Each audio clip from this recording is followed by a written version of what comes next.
What's up, YouTube? Figured instead of smoking a pipe today, we'd switch her up and smoke my first Cuban. I'm probably gonna smoke one of these smaller Cohibas.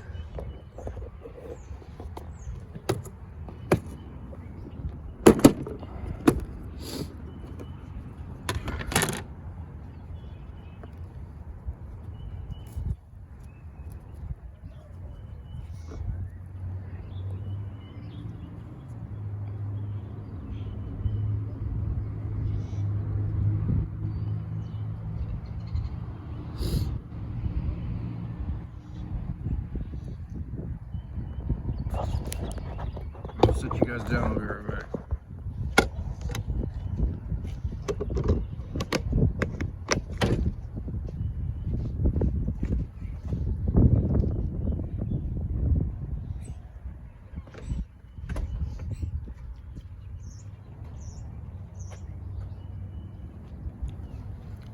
All right.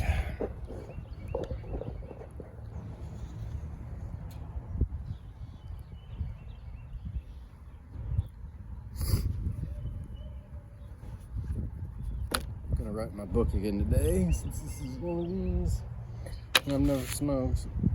It's a bit windy out. Hope everybody's having a good day today. It's supposed to be 68. February 27th or 8th, I don't remember what the date exactly is. I figured we'd smoke this and I'd tell you my ghost story.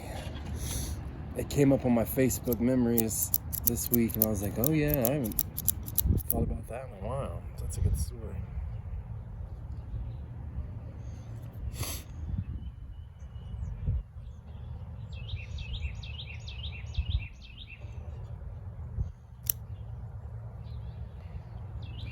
Not the straightest cut in the world.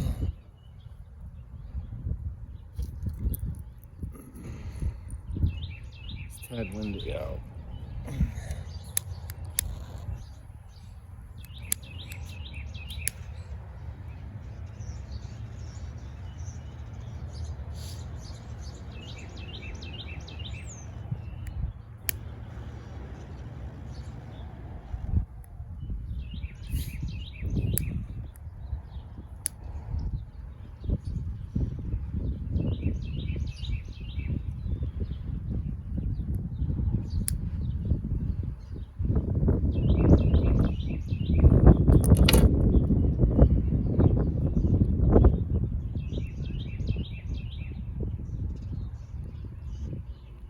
Oh man, it's very smooth already.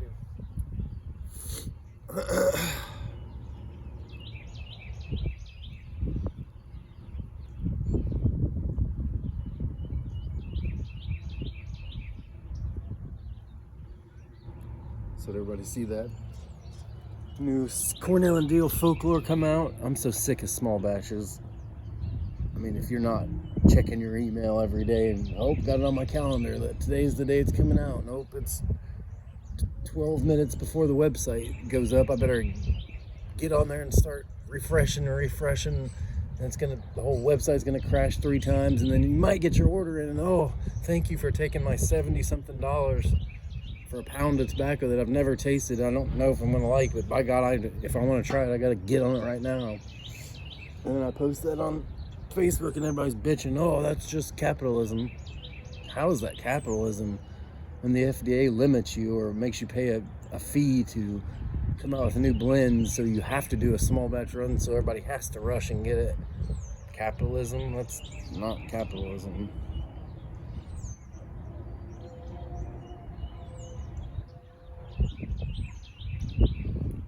And that tastes good. I've never had a Cuban. It's not what I was thinking. I wish I had it's not cedary.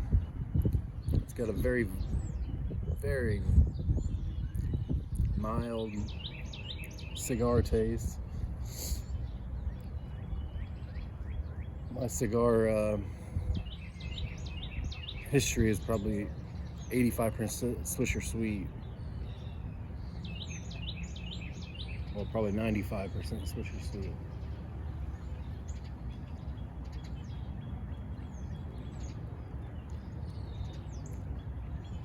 It is a little beat up, but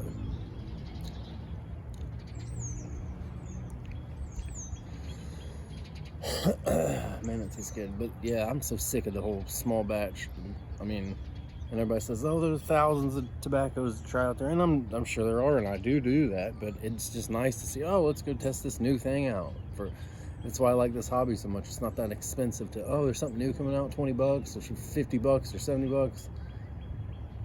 Cool, let's go do it. Let's try it. Let's get it. Let's store it. Let's age it. Let's try it in 2 years. It's such a rush on everything that you just don't even do it. And everybody that's been in the hobby for 10 years, like, I don't even chase that. I don't even do that. That's chase. Why does it have to be a chase? Why can't it be available? It's not like the pipe smoke community is millions of people and everybody's just rushing it. Can you not make enough that everybody get what they want? I just the business models of these companies. Yeah, Cornell, they've got hundreds of blends. No, I don't want to smoke cherry or maple. You know what I mean? Yeah, they got hundreds. That's why companies like I feel like McBaron go out because they have 35, 50 blends of crap that nobody smokes. They have 3 blends that everyone smokes, so I'll get rid of them. What?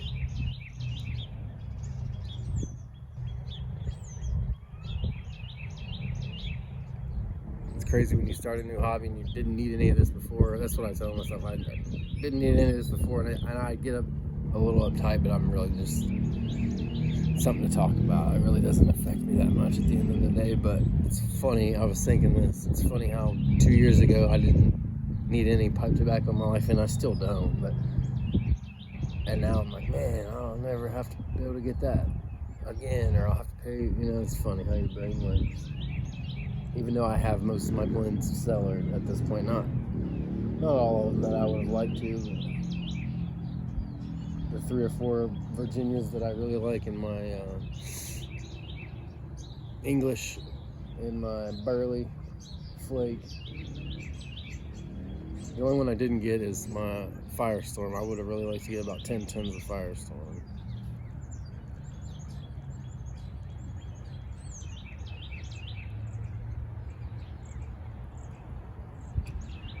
It's so nice. I don't even take the sweatshirt off.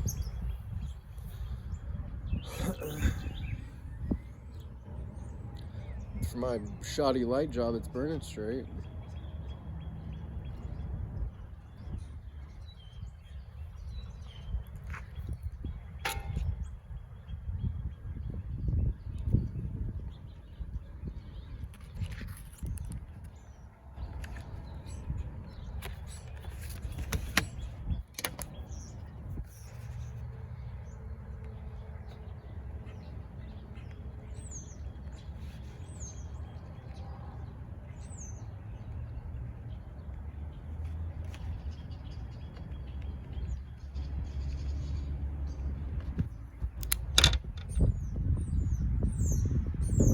While I do vape, I can definitely feel the not a major tobacco buzz or like nicotine buzz, but I can definitely feel a little bit, which is wild because I can't eat a full meal without vaping. I have to vape in between bites. I think the hardest thing about smoking a cigar is not ashing. It drives me nuts, but I'll try. I'll do my best. I don't know if you can see her out there, but she's walking around.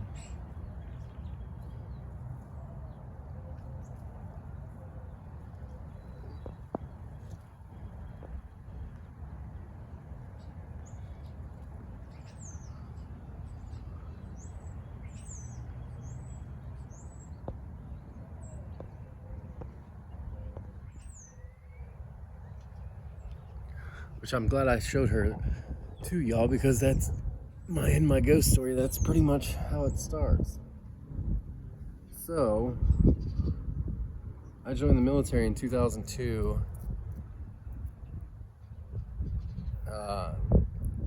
and I was at my 3rd base in Eglin Air Force Base in Florida, right there in Fort Walton Beach, Florida.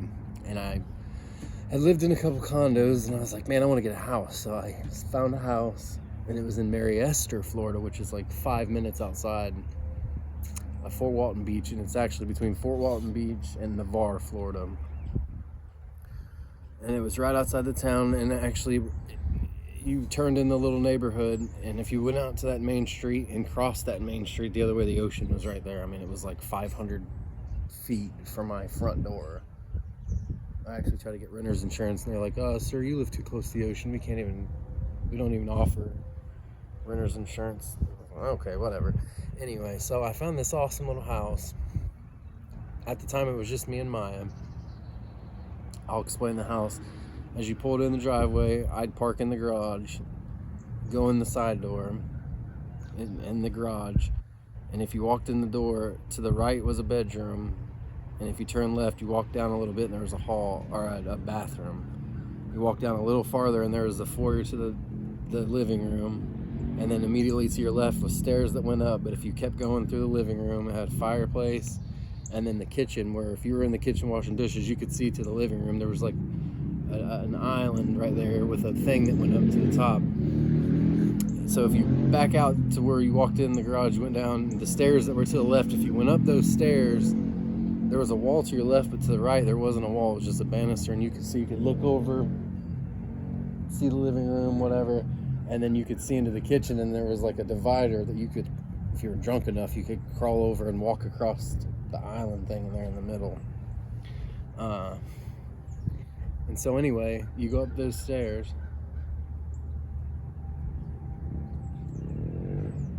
and at the top of the stairs there was 2 rooms. The left room was just a little bedroom, like a spare bedroom, and then to the right was a big bedroom with a walk-in closet, huge walk-in closet. I had that, my clothes in there, and I had my full drum set, and then I had my bed, and then it came down the wall, and then the bathroom was in the bedroom, and it carpeted and everything, and then the actual toilet was in this little room right here, but there's 2 sinks, carpet, my room, no door, and then there was a door that went to that spare bedroom, so that spare bedroom person could come out and use the bathroom and that sink, since there was 2 sinks.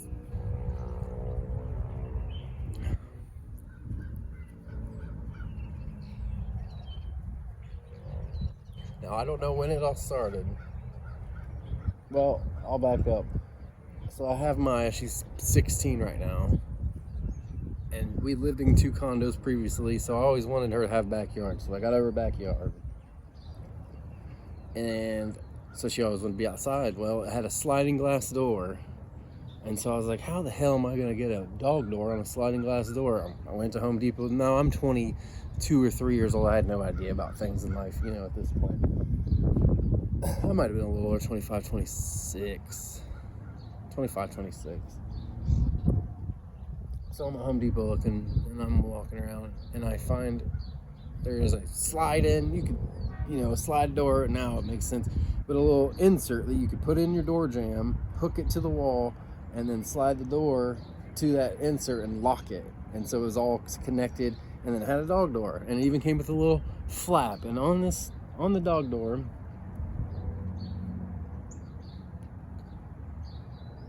there were 2 grooves that went down the door. Grooves. Oh, there goes my ash. Grooves that went down the door with a plastic sliding dog door. You slid it in the grooves to close it so she couldn't go outside. So, all right, back to my story. Get her the dog door. She's in and out 30 times a day. I had no idea that dog would ever go outside. I'm like, wow, I'm a bad parent. I should have let her out all the time. That's all I'd hear was that flap. She loved it. It took her 2 days to figure it out. I'm in there with pepperonis sticking my head through, and come on by, and she's not one, and then she finally does it, and then it's, outside all day. So I'm living the life. Now, I don't know when all this started. I'm trying to think, because I lived in this house for almost 3 years. But after I'd been there a while, I started noticing that spare bedroom up there to the left, Maya would always be in there on the bed. And I had like a guest. Now I'm a single guy in the military, but I had enough sense to have like a spare bedroom with, my parents raised me somewhat correct. Spare bedroom with just a mattress and box spring on the floor with, whatever. made up so if someone needed to stay in there, they could. And the downstairs bedroom had the same thing. And so I'd always be wondering where Maya, because like I'd be laying on the couch, where's Maya? And I'd go, Maya, and she'd be at the top of the staircase, or I'd walk up the stairs and I'd go in that spare bedroom. She'd be laying on the bed, and I'd, come on, Maya, what are you doing? Walk out, shut that door. Shut that door. Go back downstairs. Watch some more TV. Get up, start cooking dinner. Not paying attention where Maya is. Maya, where you at? Maya, where you at? And now this happened for 6-7 months because my brain's never going to be like the first time this happens. Oh my God, that's a ghost. Because first, I'm a very grounded person. I'm not crazy in any way. I'm never going to think that, oh my God. So anyway, that happens. After a couple months, I started noticing, like, I think I'm shutting that door. Maybe it's just not, latched, or it's one of those doors you have to pull up and then close it and clicks, or, I'm not paying any kind of attention.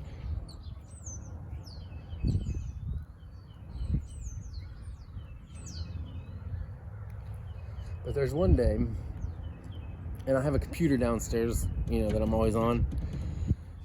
One day, and it gets a little more interesting here soon because I get some roommates. But one day, before I have roommates or anybody's ever there to do anything, I noticed that I shut that door and clicked it, and that it was open. I mean, I'll even go back. So, shut that door, clicked it. Let's say it's a Sunday at like 2 p.m., cleaning and, doing my thing. What the hell's wrong with that door? Close it. Not thinking, oh, I don't want Maya in there. I just closed the door. Let me make sure I'm circling. Yeah. Close the door. Go downstairs, finish whatever I'm doing that day, cooking. Where the hell's Maya? Go upstairs, the door is wide open, and it's one of those rooms where it hasn't been used very often, so it's got carpet all the way up there, like I said. The only thing that wasn't carpeted was the actual bathroom that was enclosed in my room that you had to go through that door to get to. It was one of those doors that was old, so you had to push it all the way open. You couldn't just swing that door open. You couldn't just push it and it opened. You had to get it to where it was, you had to like physically move the door past the carpet, and it would move the carpet up a little bit. One of those kind of doors. And if you wanted to close it, you'd have to pull her back a little bit.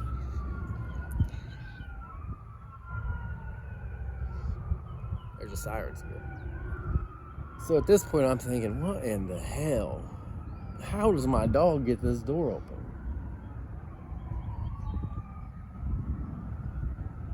I didn't know nothing more about it. What the hell? I honestly had no clue at that point. And out of all these things that happened, I can only remember a couple of times where I thought, where I can, in my memory, think, what was I thinking about that? And 99% of the time, I never even put two thoughts about it. So anyway, I have that dog door down there. She's in and out, in and out, in and out. One day, I'm about to leave to go somewhere. I can't even remember why I didn't want her to go outside. I might have put that thing in that dog door 3 times, or put the slide down over that. Even while I was at work, I let her go out because it was a big fenced-in yard. It was privacy, nice neighborhood, cop that lived down right beside me with his car. People aren't going to mess with the house that's right next to that. I wouldn't think. Maybe they would. Who knows?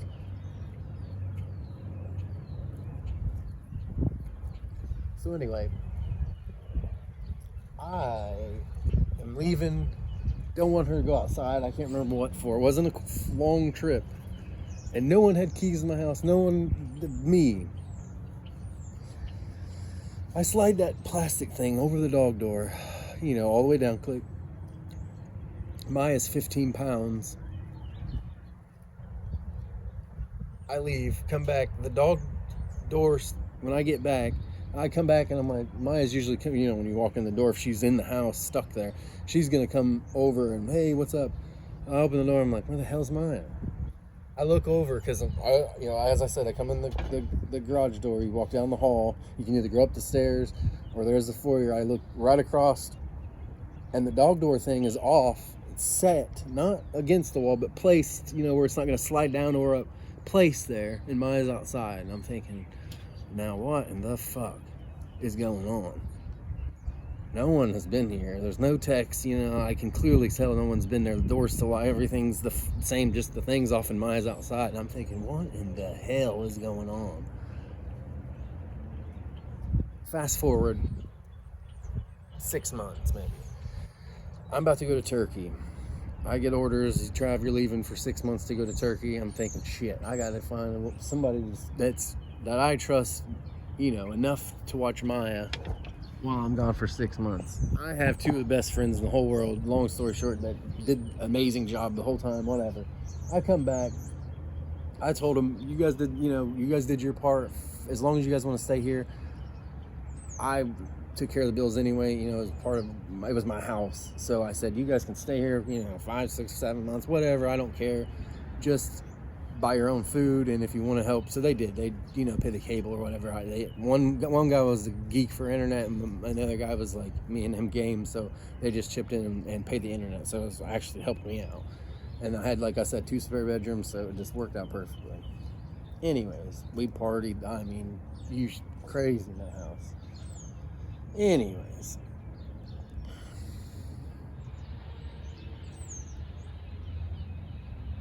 So after that, after they moved in, I would never be able to tell that side of the story, because it'd be somebody let Maya out, somebody opened the door. You can't ever. I would have never thought there's something else going on here. I would have just always thought something. But all right, so pre anybody move there, that's what happened. Post people living there slowed down, I guess.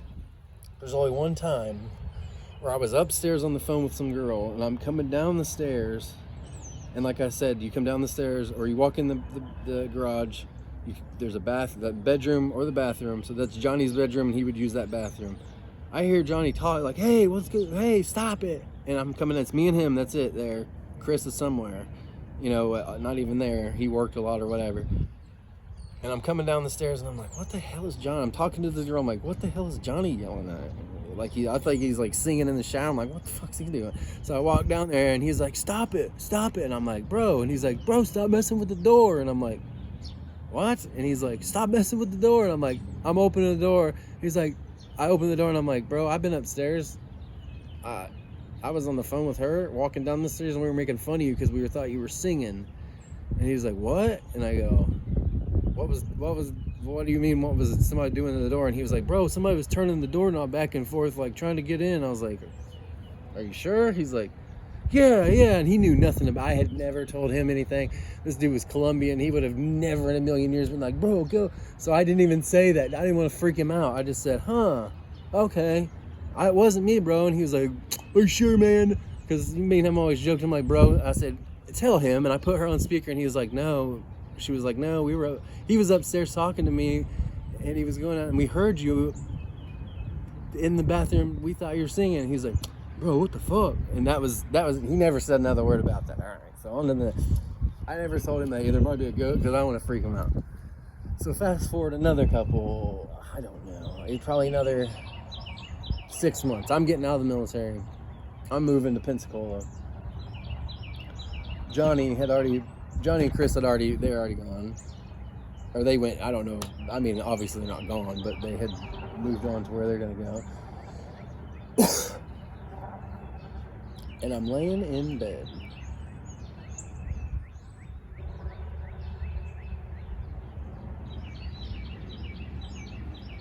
And I love this house because it was one of those houses where in the windows it had those like book nook things where you could like sit and look out, which I never did, but it was just cool to have that. And next to that, I had a little, end table nightstand, and on that nightstand I had a little white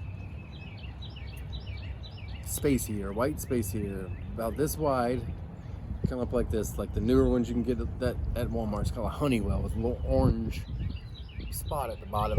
And then, the grates that go across like this, and then it has the little metal coils in the middle, whatever, And I was cheap back then. I didn't want to heat that whole big-ass house, so I would just, in that bedroom, turn that space heater on, which is $1,500, probably worse off than running your heat, but I would just use that. And there's one, I can't, I'm still working in the military, about to get out. ooh, a retro hell, that's not fun. That's about the peak of retro hell for like a freak that I can handle. I don't know if that's rough. This has been a very smooth cigar, but that was a mistake. So anyway, I'm laying in bed. And I'm not a dreamer. Like, I might have 3 dreams a year, and they're the craziest, weirdest dreams. I'm like, why the hell would I dream of that? Like, the last dream I can remember, I woke up and I had a flat tire in Nashville in my dream. And I woke up feeling the anxiety of being on the side of the highway that you would feel if I just put you in that situation and you had a flat tire, got out of your car, and we're dealing with that. The anxiety and the like, well, shit, all right, that's what I was feeling when I woke up from my dream. And I'm thinking, that's what I dream about? What the hell? Anyways, so I'm laying there in my bed. And I had woken up, but it was one of those times where you just wake up, you're awake, and you're kind of looking around, but it's one of those times where if you didn't have an alarm set and you laid there long enough, you'd be like, oh shit, I gotta get up for work. And you'd be like 10 minutes late, but oh damn, not 10 minutes late to work, like you've overslept, just like, shit, I gotta hurry to get ready now because I laid here for 10 minutes. And I'm not dreaming, and I'm looking, it's kind of dark in there, and I'm looking. I'm a lazy person, so I'll lay. I'm not one of those people that I know people that as soon as their eyes open, they're out, and I'll lay for hours on end if I can. So I'll lay to the last minute. I'm opening my eyes, and I'm caught my eye on that heater, and in that heater is a woman's face. She has blonde hair down to about here. She's about 65 years old. You could tell she'd smoked her whole life, and she's looking at me. And she's not judging me, but it's a stern look. She's just staring in my eyes, and I'm staring at her. And I'd say about 5 or 6 seconds that happens, and then I'm looking around. I'd say I lay there about another 20 minutes. I get up, go downstairs, brush my teeth. Or I'd brush my teeth upstairs, go downstairs, get me a coffee or whatever. Pepsi back then. Slap me open a Pepsi.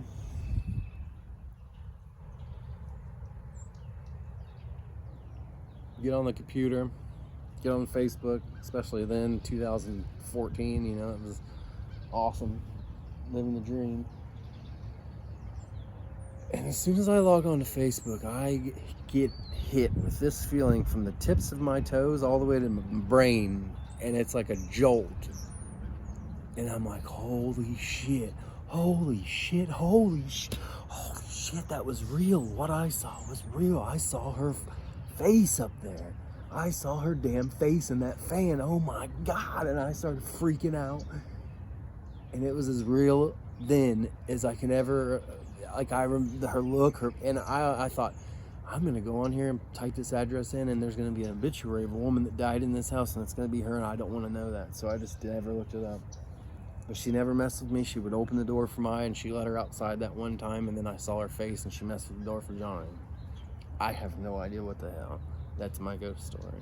Never seen a UFO, never seen Bigfoot, never. Don't even believe Bigfoot's real, and I shouldn't even say that. UFOs and aliens ain't really, they're only God's real, and you can only be saved through the blood of Jesus Christ, remember that. But my ghost story is 100% real. And if people say, people ask questions in the audience, I would just look around at people, even if they say, hey, you this, even if I am that, I won't raise my hand. But if I am at anything and somebody's like, have you ever seen a ghost? I'll, yes, because like I said, I didn't go, oh my God. When I saw what I saw for multiple seconds, realized what it was, and it came to peace with it. It wasn't like, it was a completely unnatural phenomenon experience. That's the only way it's like a supernatural experience. It's the only way I can explain it. It's crazy. And I would think I was crazy, but I have proof. And see, I never told Johnny that I have proof that someone else witnessed it in their own right. So that's my ghost story in Cohiba.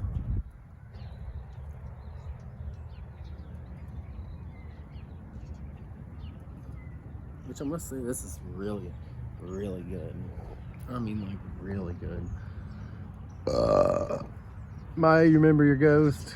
I mean, what kind of ghost I mean, it's funny now that I think back, you know what I mean? Like, and I wouldn't get mad because I'm just one of those, like, you know what I mean? Like, I'm not one of those people like, I'm certain I shut that door. I'm like, I think I did, you know what I mean?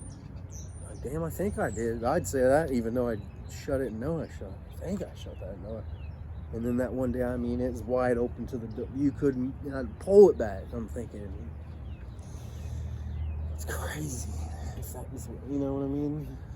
If I was a ghost, that's what I would do. I'd want to hang out with the dog. If I'm stuck in this room or this house, like, bring the dog in. So how can you be mad?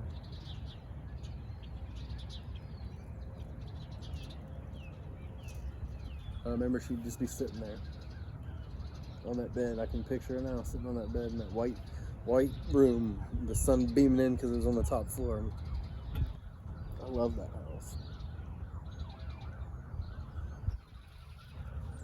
The only bad thing is in the backyard they had sand spurs for Maya, so every day she'd come in limping in one of her paws, and I'd sit out there and rake that yard a million times, but she'd always come limping in on this paw. That's poor baby. I have to pull him out.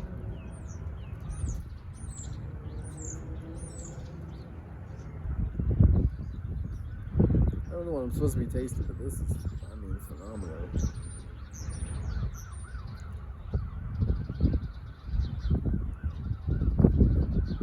It doesn't have any of the like I said, I've only smoked maybe, I guess that's one thing, the band's kind of a pain. But like I said, I haven't smoked, man, that's terrible. I'm gonna rip it. I haven't smoked many New World cigars or whatever they're called, so I would not be the first to tell you what they're supposed to taste like. But this is a phenomenal size. I like these little sizes. I really like a stick nut in there. That'd be cool. Getting all sentimental with my books. That'd be cool. I'll do something like that. I might just do that.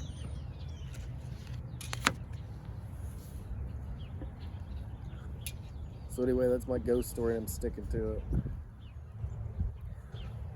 Oh, if I got time, hell, I'll go for it.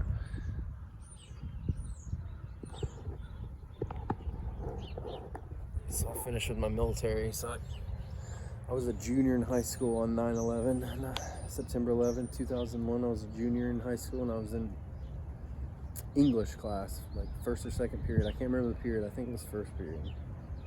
And the TV came on, and there was that plane hitting the second tower.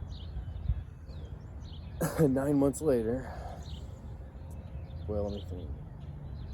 11 months later, August 5th, I joined the United States Air Force, world's greatest Air Force. And I spent 11 years on active duty.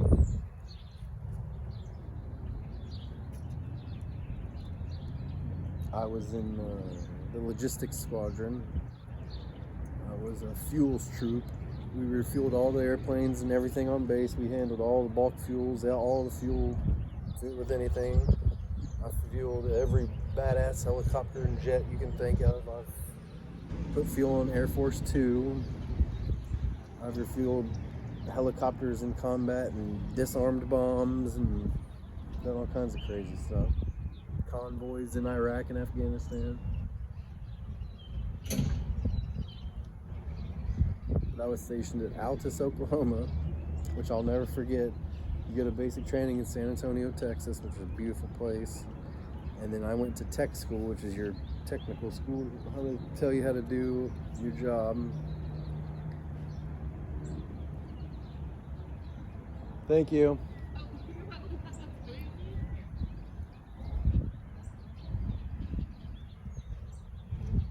Get Maya's dog food dropped off. went to tech school in Wichita Falls, Texas, which is a 5-hour bus ride. And I'll never forget, you go there for 7 weeks. Well, my school was 7 weeks. Some schools are years long for their job, but mine was fast. And I'll never forget, we got our orders, and everybody said, Germany, yes. Japan, hell yeah. California, cool. Florida, yeah. I look at mine, I go, Altus, Oklahoma. And everybody looks at me, and then my instructor laughs at me. And I'm like, where the hell is Altus, Oklahoma? And they go, about 2 hours that way. And I think, 2 hours that way? I'm in the deep. Wichita Falls, Texas is in the sticks. I'm thinking 2 hours that way. Turned out to be 3 hours that way. And you want to talk the greatest shop of people you could ever work for.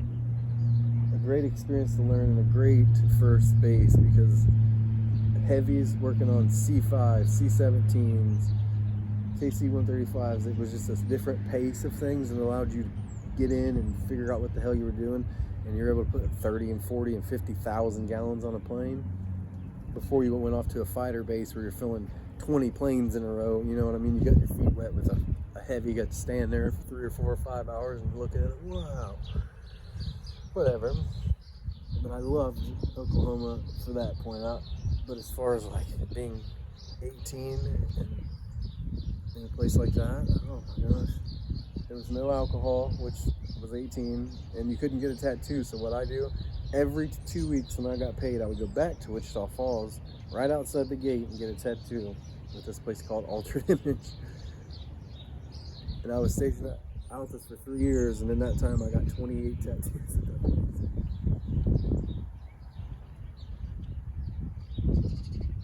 So that's how I spent my money. And then I finally got orders, and I'm thinking, well, back up, I got orders to Iraq, and we were deployed with the army to Iraq for 6 months. Came back from that, got orders to Japan, and that's where I fell in love. I went to Japan when I was 20 years old, and it was the greatest 3 years of my life. I love that place. I'd go back right now if you'd let me. No, I'd never come back. Greatest time of my life. Those 3 years were amazing. Came back to Florida, Eglin. Came back there. So I had been away in Japan for 3 years, not seen an American woman in 3 years. I was 21 years old. Imagine that. The only American women you see were on base. So I don't even want to say what, but let's just say you come back to spring break at 21 years old, being away for 3 years. You talk about an eye-opening experience and just how much you missed home, let's say. And I hadn't been back to the States one time in those 3 years.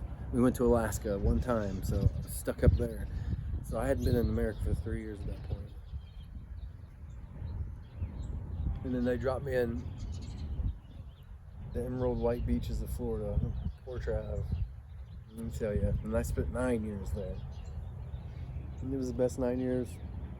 Stateside, I mean, my whole life's been great, but those were great 9 years. I love Florida. And then I got out in 2012.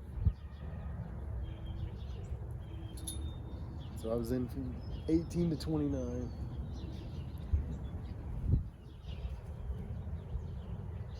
The only time I've ever regretted not staying in was last year when I could have retired, and I thought, damn. But I'm getting disabilities, so that's all that matters. That's not all that matters, but that helps out. But anyway, we're about to the last third of that. Let's see if anything, it's gotten a smidge more mild.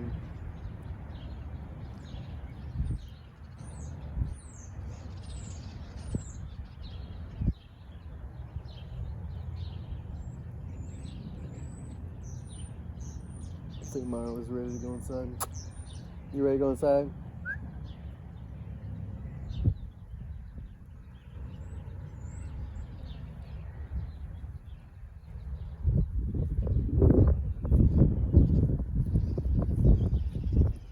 Anyway, folks, I guess that's where we're in the video. Watch out for them ghosts, and I'll see you soon.